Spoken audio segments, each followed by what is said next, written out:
Mastering homophones and homonyms. Speak like a pro. Hello, language learners. Welcome to another exciting video where we delve into the intricacies of the English language. Today, we're going to concentrate on something intriguing: homophones and homonyms. These are words that sound alike or are spelled alike but have different meanings. It's a fun challenge to use them correctly in speaking, and that's exactly what we'll be practicing today. Before we delve into our speaking activities, let's quickly recap what homophones and homonyms are.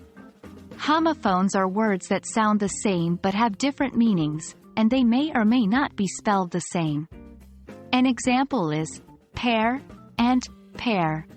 Homonyms, on the other hand, are a category of words that are either spelled the same and sound the same but have different meanings, like bark, the sound a dog makes, and bark, the outer layer of a tree.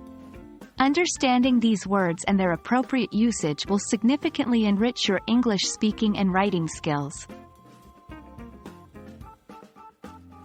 Speaking activities provide the perfect practice for using homophones and homonyms. We will outline some activities that you can try at home or in your English classes. 1. Story creation.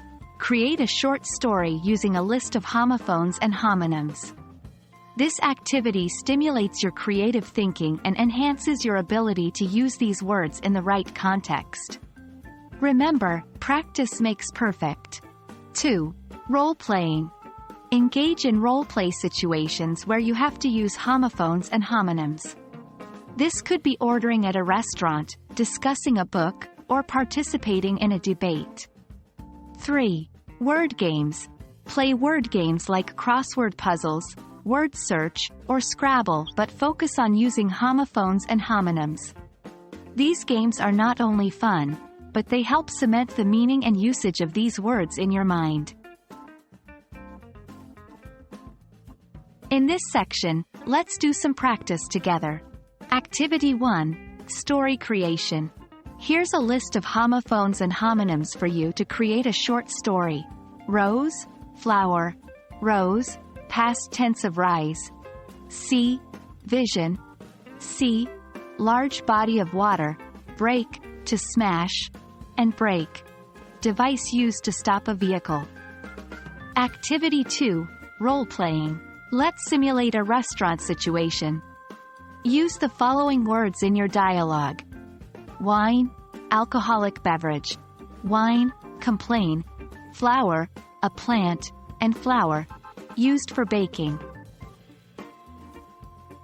Activity 3. Word games. Try a crossword puzzle or a Scrabble game with the following words. Blue, color. Blue, past tense of blow.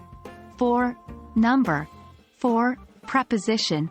Knight, a medieval soldier, and night, opposite of day. Remember, the key is to practice.